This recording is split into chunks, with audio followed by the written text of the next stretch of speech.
Deed of land sale. ये basically deed क्या होती है फ्रेंड्स? ये वो डीड होती है जिससे किसी भी इंसान की कोई भी प्रॉपर्टी अगर हो, आई मीन यहाँ पे हम लैंड की बात कर रहे हैं, उसकी टाइटल एक पर्सन से दूसरे पर्सन को ट्रांसफर करना है। यानी कि एक सरल भाषा में अगर हम समझे तो किसी भी तरीके का सेल, अगर लैंड सेल हो रही है तो लैंड सेल की ओनरशिप एक पर्सन से दूसरे पर्सन में किस तरीके से ट्रांसफर होती है, वो हम यहाँ पे इस वीडियो में देखेंगे। और ये डीड ऑफ लैंड सेल जो है, deed of land sale basically वो डीड है, आई मीन वो ड्राफ्टेड डॉक्यूमेंट होते हैं जिस डॉक्यूमेंट के तहत different conditions, terms and conditions, specifications, बहुत सारी चीजें वहां मेंशन रहती है, जिसको फर्दर फिर रजिस्टर्ड किया जाता है। रजिस्टर्ड करने के बाद ही टाइटल ट्रांसफर होती है from one owner to different owner. तो आज हम basically deed of land sale इस वीडियो में देखेंगे। एंटायर लैंड सेल डीड की ड्राफ्टिंग बहुत ही क्लियर तरीके से फ्रेंड्स हम यहाँ पे देखेंगे, तो बने रहिए इस वीडियो में पूरे एंड तक। और अगर वीडियो अच्छा लगे तो definitely like, comment, subscribe and share करना बिल्कुल ना भूलें। तो आइए दोस्त शुरू करते हैं। Deed of land sale. तो basically deed of land sale, जैसे मैंने आपको बताया, टाइटल ट्रांसफर का एक डॉक्यूमेंट होती है। तो major elements, major clauses in deed में मेजर जो क्लॉजेस होते हैं, एलिमेंट्स होते हैं, वो क्या क्या होते हैं वो देखिए। आप स्क्रीन पे देख सकते हैं कि मैंने वो मेंशन कर रखा है कि सबसे पहला जो क्लॉज होगा उसमें बायर एंड सेलर डिटेल्स, कौन बेच रहा है और कौन खरीद रहा है, बायर एंड सेलर दोनों के डिटेल्स होने चाहिए। सेकंड पॉइंट जो बहुत इंपॉर्टेंट है, प्रॉपर्टी डिटेल्स विद हिस्ट्री, मतलब वो प्रॉपर्टी की इंटायर स्पेसिफिकेशन, उसका प्लॉट नंबर वगैरह, मौजा नंबर वगैरह जो भी है, दाग नंबर, किस डिस्ट्रिक्ट में, ये सारी चीजें देके, और उसकी हिस्ट्री, हिस्ट्री मतलब वो प्रॉपर्टी कहां से आई है, इसके पहले वो प्रॉपर्टी किसकी थी, जितने भी आपको मिले बायर या सेलर जो आपको प्रोवाइड करे, उसकी बैक डेट की हिस्ट्री, वो आप हिस्ट्री यहाँ पे डालें। हम अभी थोड़ी देर बाद मैं वो डिटेल्स यहाँ पे नीचे दिखाने वाला हूँ ड्राफ्टिंग में कि किस तरीके से वो हिस्ट्री को हम लोग ड्राफ्ट करते हैं, किस तरीके से हम लोग ड्राफ्ट करके वहां प्लेस करते हैं। थर्ड पॉइंट जो इंपॉर्टेंट है वो ऑफर एंड एक्सेप्टेंस पॉइंट, जो कॉमन पॉइंट है। सेलर अपना एक ऑफर देगा और बायर उसे एक्सेप्ट करेगा, उसके कुछ कंडीशंस होते हैं। फोर्थ है टर्म्स एंड कंडीशंस और witnessed by the party, different terms and conditions जो जो वहां पे लेट डाउन किए गए हैं, जो सेलर बायर को प्रोवाइड कर रहा है, बहुत सारी चीजें, जो कंडीशंस है वो वहां पे फोर्थ पॉइंट में डाली जाती है। Fifth point schedule of property, ये भी बहुत वाइटल क्लॉज है फ्रेंड्स। इसमें बेसिकली प्रॉपर्टी के एंटायर शेड्यूल्स, शेड्यूल मतलब अगेन प्रॉपर्टी की सारी डिटेल एंड प्रॉपर्टी के चारों डायरेक्शन में, ईस्ट वेस्ट नॉर्थ साउथ में क्या होती है, मतलब एग्जैक्टली प्रॉपर्टी को स्पेसिफाई करने के लिए वो सारा चीज यहाँ मेंशन करना होता है, including east west and north south, butted and bounded by, जिसे हम कहते हैं। तो ये भी मैं आपको अभी दिखाने वाला हूँ ड्राफ्टिंग में वो किस तरीके से हमने किया हुआ है। एंड फाइनल जो है memo of consideration of payment details, मतलब ये प्रॉपर्टी जब बिक रही है, कोई एक सेलर एक बायर को ये प्रॉपर्टी बेच रहा है, तो डेफिनेटली वो कुछ ना कुछ पैसे लिए होंगे, वो पैसे लेके वो फिर प्रॉपर्टी ट्रांसफर किया होगा। तो ये मेमो ऑफ कंसिडरेशन जो है वो बहुत वाइटल पॉइंट है, और ये भी पॉइंट किस तरीके से हम यहाँ पे ड्राफ्ट करते हैं, किस तरीके से मेंशन करते हैं, वो हम अभी देखने वाले हैं। और दो, आगे बढ़ने से पहले मैं दो और इंपॉर्टेंट पॉइंट यहाँ बता देना चाहता हूँ फ्रेंड्स, कि दो इंफॉर्मेशन और रिक्वायर्ड होता है, जैसे कि आप स्क्रीन में देख सकते हैं यहाँ पे दो information required.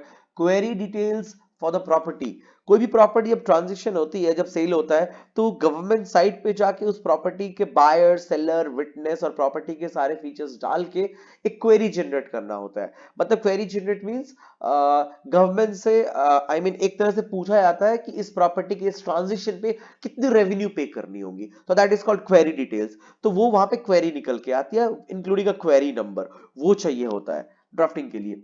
And next is GRN number, that is revenue payment details. पहले आपने जब क्वेरी निकाली इस प्रॉपर्टी का, क्वेरी निकालने के बाद उस क्वेरी में जो अमाउंट गवर्नमेंट ने फिक्स किया एज अ रेवेन्यू, इस प्रॉपर्टी को ट्रांजेक्शन करने के लिए आपको ये रेवेन्यू देना होगा, वो रेवेन्यू आपको पेमेंट करनी है on behalf of that query number. Payment करने के बाद एक GRN number, government reference number, ये निकल के आता है बेसिकली। तो हमें क्वेरी नंबर भी चाहिए, मीन क्वेरी डिटेल्स, और जीआरएन नंबर कि हमने वो क्वेरी का पेमेंट कर दिया। ये दो डिटेल्स चाहिए होती है हमें, क्या, ड्राफ्टिंग करने के वक्त। तो ये अगर दो डिटेल्स हमारे पास रहे तो हम इसे इजीली ड्राफ्ट कर सकते हैं फर्दर रजिस्टर्ड करने के लिए। तो हमने फ्रेंड्स आज एक आपको लाइव सैंपल दिखाने वाले हैं, जिसमें हमने एक अपने क्लाइंट के लाइव ड्राफ्टिंग की है और फिर उसकी रजिस्ट्री करवाई है। तो हमने सोचा यही लाइव सैंपल अगर आपके साथ शेयर करें तो ये बहुत ही इजी होगा आप लोगों को समझने में। इसके अलावा भी अगर किसी भी तरह का क्वेरी हो इस डीड को लेके या किसी दूसरे डीड को लेके, तो डेफिनेटली आप नीचे कमेंट बॉक्स में डालें, I will try my level best to reply the queries.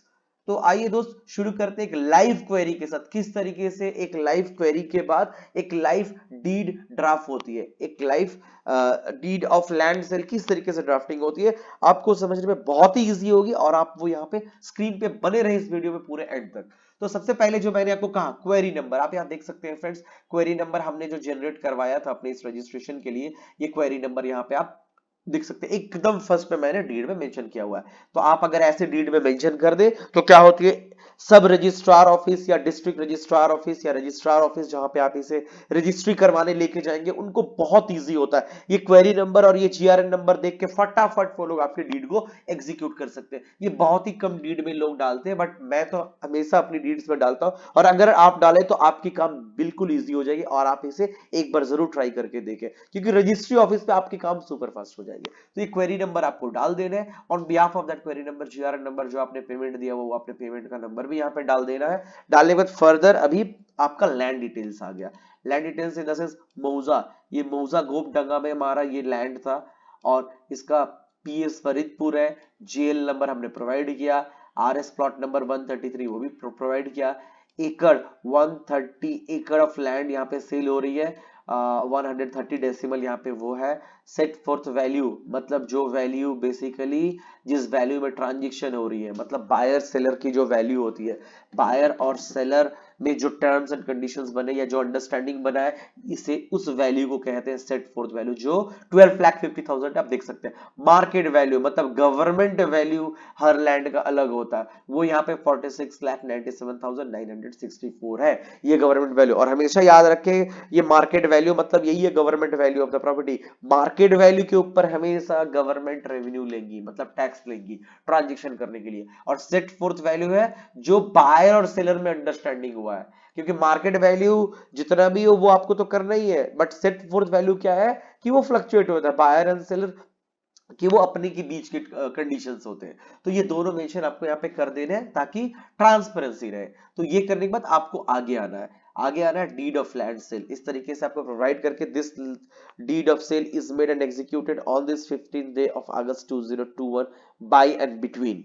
तो बाय एंड बिटवीन जो है, जो मैंने आपको कहा बायर एंड सेलर के दोनों के डिटेल्स होने हैं। देखिए श्री अमित तलवार, उनका आधार नंबर हमने पुट यहाँ पे क्रॉस क्रॉस कर दिया, आप दे देंगे। सन ऑफ श्री दिनेश चंद्र तलवार, aged about 38 years, by caste Hindu, by occupation service, by nationality Indian, holding ये PAN, residing at Anand Niwas apartment AD 317 flat 1 Rabindrapalli Krishnapur Prafulla Kanan north 24 Pargana west Bengal, pin code दिया हुआ है। एक और चीज में आगे बढ़ने से पहले फ्रेंड बता दूं कि स्क्रीन में आप जैसे देख सकते हैं श्री अमित तलवार इस प्रॉपर्टी के ओनर है और उनके फादर का नाम है श्री दिनेश चंद्र तलवार।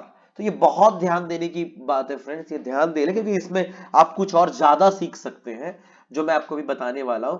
अमित तलवार ने श्री दिनेश चंद्र तलवार मतलब अपने फादर को पावर ऑफ अटॉर्नी दे के रखा है, बिल्कुल पावर ऑफ अटॉर्नी देकर, मतलब फादर ये लैंड को सेल कर सकते हैं, क्योंकि अमित तलवार यहाँ रहते नहीं है, वो कहीं बाहर रहते हैं, आउट ऑफ स्टेशन रहते हैं, तो फादर को दिनेश चंद्र तलवार को पावर ऑफ अटॉर्नी देके रखा है। तो ये बहुत ध्यान देने वाली बात है किस तरीके से friends power of attorney hold करके भी आप प्रॉपर्टी बिचवा सकते हैं या खरीद सकते हैं या बेच सकते हैं, वो ड्राफ्टिंग यहाँ पे बताया गया है। तो देखिए, तो अमित तलवार ने सन ऑफ श्री दिनेश तलवार, अमित तलवार का सारा डिटेल्स, उनका एड्रेस वगैरह दिया हुआ है, by virtue of power of attorney which was registered in the office of additional register of assurance at Kolkata and recorded in book number 4 volume number itna pages this to this being number this for the year 2019 represented मतलब by virtue of power of attorney, ये जो इतना part है इस power of attorney के through में उन्होंने represent किया, कौन, अमित तलवार जी ने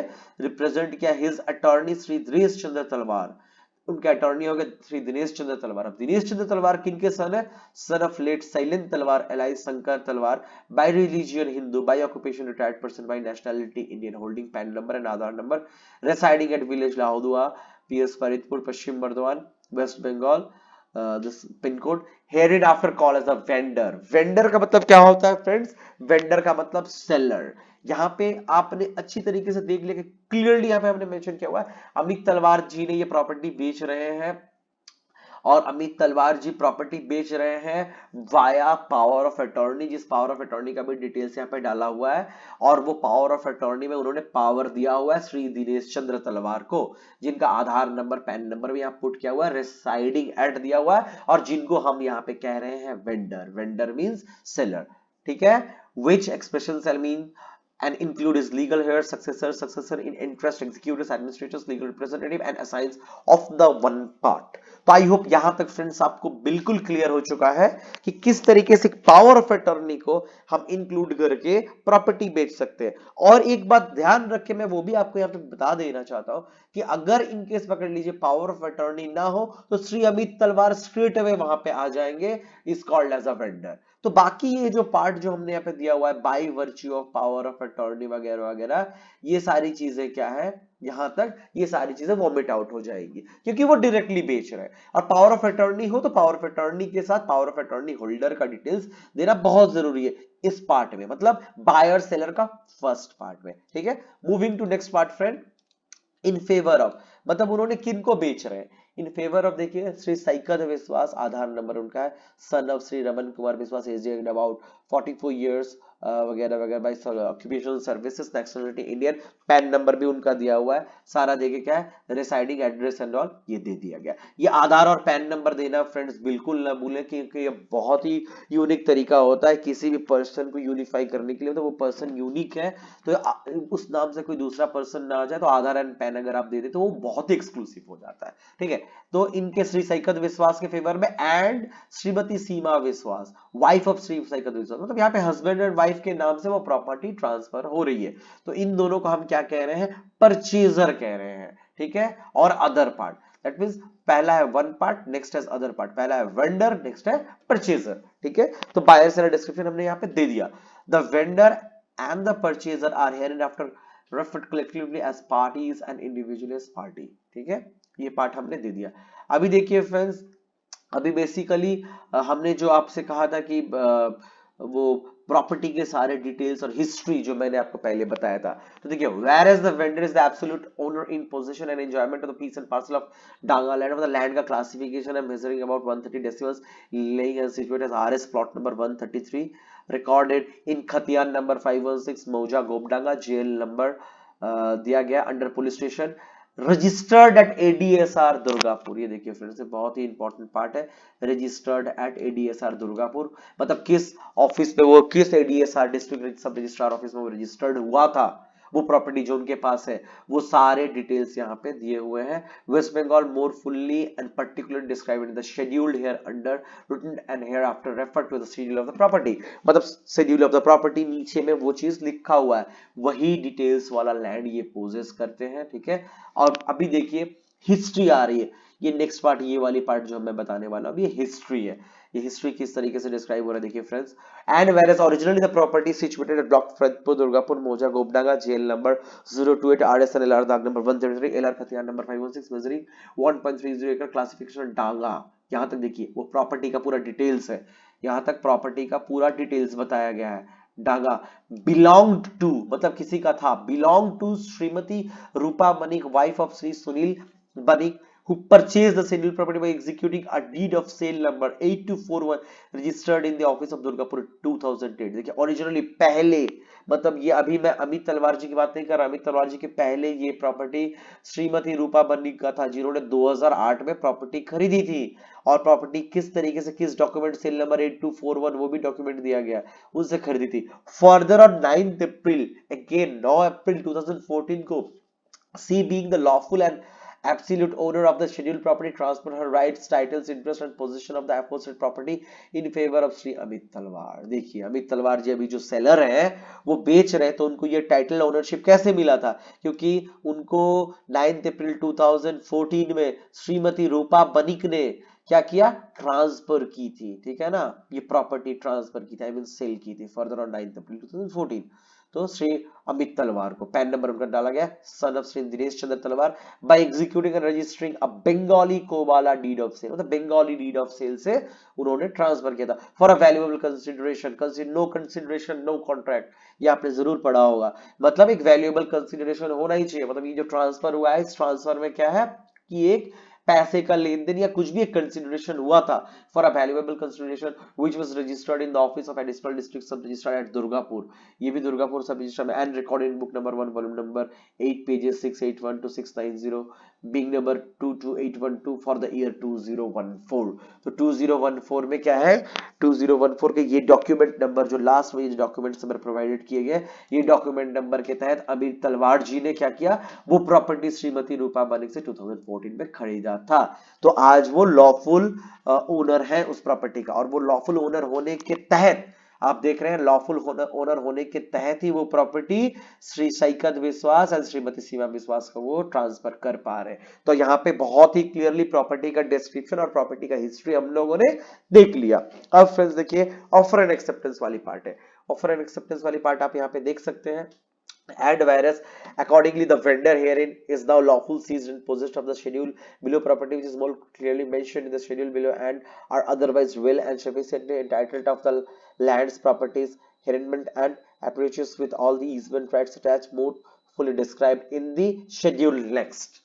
ठीक है, तो ये पार्ट हो गई। Next, and whereas the vendor being in needful of fund to meet his lawful necessity, personal commitment and family expenses have decided to sell the scheduled property free from all encumbrances at the price of rupees 12,50,000 only after verifying the said price to the best, fair, reasonable and highest in the present market rate। तो friends ये part आप देख पा रहे हैं, यहाँ पे एक ऑफर दे रहा है, यहाँ पे वेंडर एक ऑफर दे रहे हैं कि उन्हें कुछ पर्सनल काम के लिए फंड की जरूरत है, दैट्स वो 12,50,000 रुपीज इस प्रॉपर्टी का वैल्यू सेट कर रखा है और उन्हें ये प्रॉपर्टी बेचनी है। तो ये वेंडर का पार्ट हो गया ऑफर। और ये देखिए फ्रेंड्स अब एक्सेप्टेंस, एक्सेप्टेंस पार्ट जो मैं दिखा रहा हूं, and where is the purchaser accept the said offer announced by vendor and have already paid the said amount of 12,50,000 on only unto the vendor for purchasing the schedule mentioned property through banking system and cash। तो आप देख सकते हैं purchaser भी ये पैसा पे कर दिए via banking system and cash, जो हम बाद में मेमो ऑफ कंसिडरेशन में नीचे देखने वाले। तो फ्रेंड्स ये ऑफर एंड एक्सेप्टेंस वाला पार्ट भी हमने समझ लिया यहाँ पे। नेक्स्ट जो है अब विटनेस वाली पार्ट है, टर्म्स एंड कंडीशंस वाली पार्ट है। तो now this deed of sale witnessed, तो ये क्या है देखिए, यहाँ पे बेसिकली वेंडर तरह तरह की चीजें को यहाँ पे मतलब एक्नॉलेज कर रहा है, विटनेस कर रहा है, आई मीन तरह तरह के राइट्स, जो राइट्स वेंडर क्या है, जो राइट्स वेंडर परचेजर को ट्रांसफर कर रहा है। और इंडिमिनिटी भी, काफी तरह की इंडिमिनिटी, मतलब पकड़ लीजिए अगर कुछ सी भी तरीके का प्रॉब्लम हो इस टाइटल, ये टाइटल ट्रांसफर होने के बाद title related any kind of problem अगर अराइज हुआ तो इसके लिए वेंडर लायबल रहेगा। नॉट ओनली दैट, ये भी यहाँ पे एक्नॉलेज करता है वो कि हर तरह का गवर्नमेंट लिटिगेशन से या गवर्नमेंट कंप्लायंसेस, गवर्नमेंट टैक्सेशन से एवरीथिंग क्लियर है, ये प्रॉपर्टी हर तरह का क्लियरेंस इस प्रॉपर्टी को है, और किसी भी तरीके का मैटर अगर कभी भी अराइज होती है तो इसकी लायबिलिटी वेंडर को होता है। तो ये सारी चीजें यहाँ पे आप आराम से स्क्रीन को पॉज करके फ्रेंड्स आप यहाँ से पढ़ सकते हैं, यहाँ से लेके एंटायर ये विटनेस यहाँ पे to hold and purchase everything. जैसे कि मैं एक पढ़ के आपको बताता हूँ, and the vendor and all person claiming through और under their to do hereby further agrees with the purchaser at all time thereafter and upon any reasonable request and at cost of the purchaser to do and execute all such lawful acts, deeds and things whatsoever for further and perfectly conveying and assuring the said property and every part thereof to the purchaser and his representative and placing him in possession of the same according to the true intent meaning of the deeds। मतलब हर तरह की चीजें यहाँ पे witness कर रहा है। Starting में आप देख सकते हैं ये भी विटनेस किया हुआ है कि इसने 12,50,000 रुपीज इसने परचेजर से लिया हुआ है, ठीक है, ये भी कंसिडरेशन इन्होंने किया हुआ है, ठीक है। तो ये सारी चीजें आप अच्छी तरीके से स्क्रीन को पॉज करके आप यहाँ पे पढ़ सकते हैं कि किस तरीके की चीजें वेंडर ने एक्नॉलेज किया हुआ है, विटनेस किया हुआ है, जो उसने परचेजर को इंडिमिनिटी प्रोवाइड किया हुआ है। ये सारी चीजें आपको यहाँ पे, यहाँ से लेके ये पार्ट, यहाँ से लेके यहाँ तक आप पॉज करके आप आराम से इसे पढ़ के आप समझ सकते हैं, जो बेसिकली टर्म्स एंड कंडीशंस होते हैं।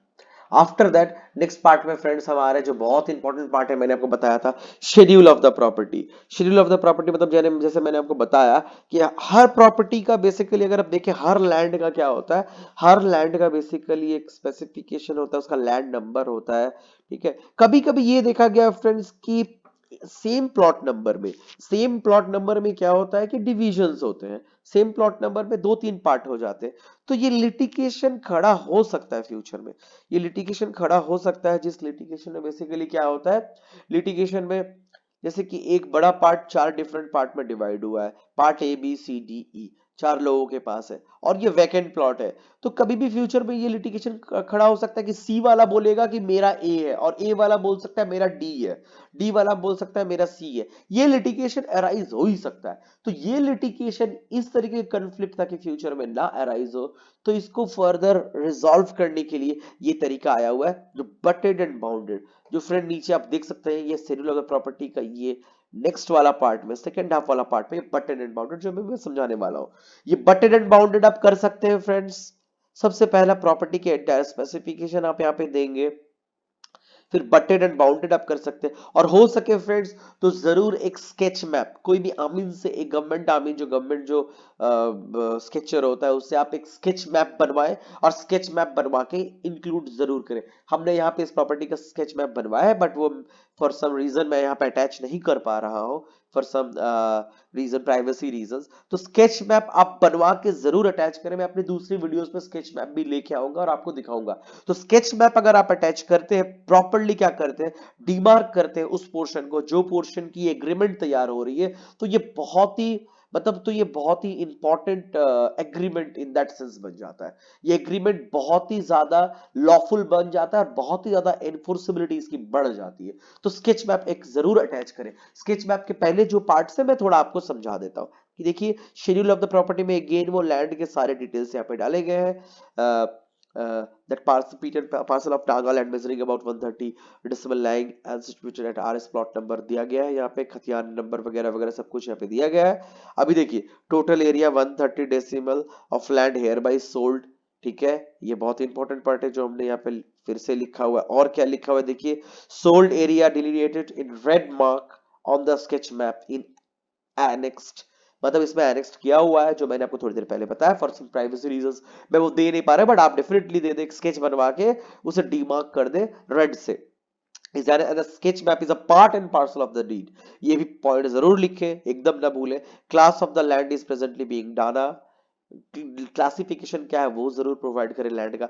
The schedule mention land never been acquired by the government, ये भी लिख दे, ये बहुत अच्छा होता है लिखना, ताकि डेफिनेटली इससे पता चलता है कि सेलर ये कन्फेस कर रहा है, सेलर ये एक्नॉलेज कर रहा है कि कभी भी ये प्रॉपर्टी गवर्नमेंट ने एक्वायर नहीं किया, ना कि एक्वायर करने का कोशिश किया, ताकि बायर को बाद में किसी भी लिटिगेशन और प्रॉब्लम में फंसना ना पड़े। तो ये पार्ट आप जरूर दे दे। तो यहाँ पे आपने इस पोर्शन में आपने पूरे लैंड के सारे डिस्क्रिप्शन, फीचर्स और उसके स्केच के बारे में भी आपने डिस्क्राइब कर दिया। लैंड को और अच्छी तरीके से स्पेसिफाई करने के लिए आप क्या है, बटेड एंड बाउंडेड इसको बोला जाता है। लैंड के चारों तरफ क्या क्या है देखिए, ऑन द नॉर्थ मैंने डाला यहाँ पे एग्रीकल्चरल लैंड मौजा Kandora. On the south, south में क्या है, थोड़ा सा इसी लैंड का पार्ट है जो इस एग्रीमेंट का पार्ट नहीं है, बट इस लैंड का पार्ट है। मतलब लैंड नंबर 133 जिसका हमने काम कर रहे हैं यहाँ पे, प्लॉट नंबर 133 जिसपे हम लोग यहाँ पे एग्रीमेंट बनाए हुए हैं, इसी प्लॉट का थोड़ा और सर्टेन पार्ट है, लेकिन वो इस एग्रीमेंट का पार्ट नहीं है, वो हमने मेंशन किया। On the east agricultural land plot number 249, on the west 15 foot adjacent road and plot number 136।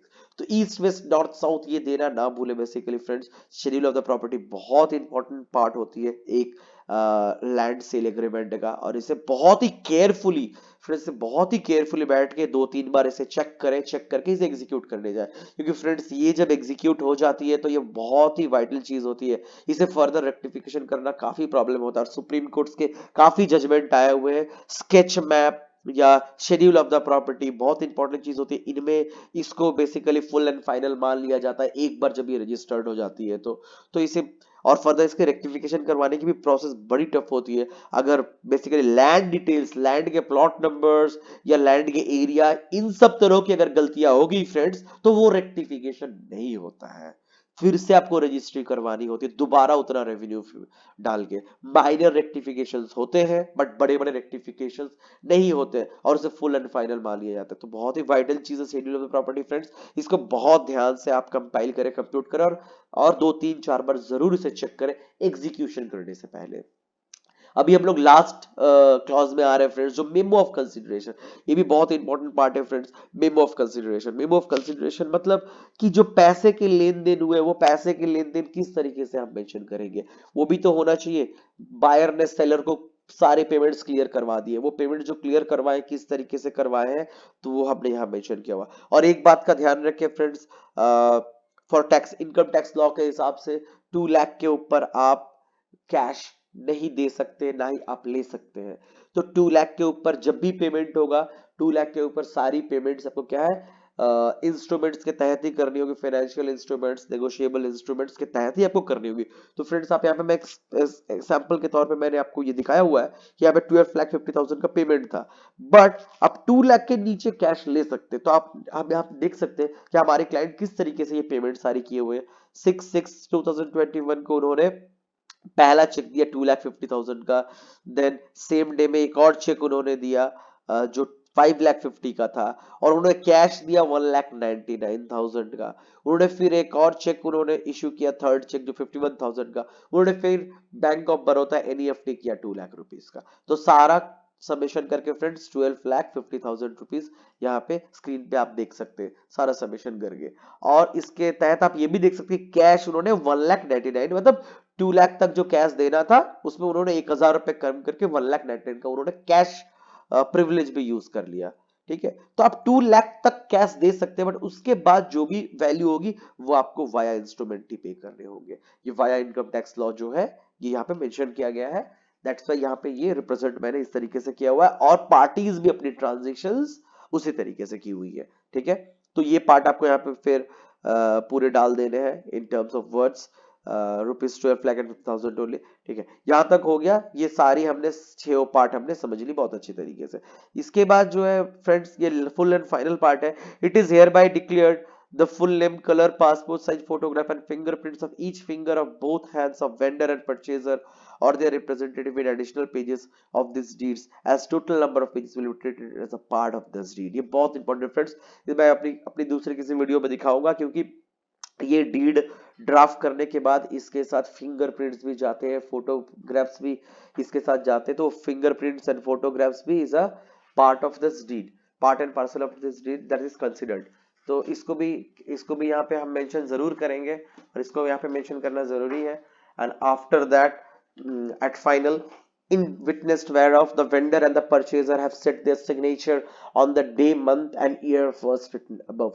ऊपर में जो डे, मंथ और ईयर था वो उस दिन में क्या है, वेंडर्स एंड विटनेस सबने अपना सिग्नेचर यहाँ पे डाला हुआ है। ये बहुत इंपॉर्टेंट पार्ट है, आप देख रहे हैं फ्रेंड्स यहाँ पे विटनेस पे आप बेसिकली 2 विटनेस अगर दे तो बहुत अच्छा है, एक विटनेस वेंडर की तरफ से और एक विटनेस परचेजर की तरफ से, उनके सिग्नेचर यहाँ पे करवा ले। और सिग्नेचर ऑफ द वेंडर ये आप देख सकते हैं, तो यहाँ पे सिग्नेचर ऑफ द वेंडर में बेसिकली ऊपर में आप वेंडर का सिग्नेचर करवा लें, जो यहाँ पे था हमारे इस एग्रीमेंट में एक वेंडर थे। Then signature of the purchaser, 2 purchaser थे, आप देख सकते थे 2 परचेजर थे वहां पे, दोनों परचेजर का हमने यहाँ पे सिग्नेचर करवाया हुआ है। तो विटनेस, 2 विटनेस ले ले, वेंडर का सिग्नेचर ले ले, परचेजर अगर ये हो तो उसका एक सिग्नेचर, या 2 हो तो उनका 2 सिग्नेचर। ये लेने के बाद फिर फाइनली एडवोकेट की यहाँ पे बेसिकली साइन रहेगी, drafted, tight and prepared, read over and explain, ये रहेगा। और इस तरीके से देखा गया फ्रेंड्स कि एंटायर ये ड्राफ्टिंग कंप्लीट आप कर सकते हैं बहुत ही इजी तरीके से, ये एंटायर ड्राफ्टिंग। तो ये बहुत बड़ी कोई रॉकेट साइंस नहीं है फ्रेंड्स, और बहुत इजी तरीके से आप इसे कंप्लीट कर सकते हैं।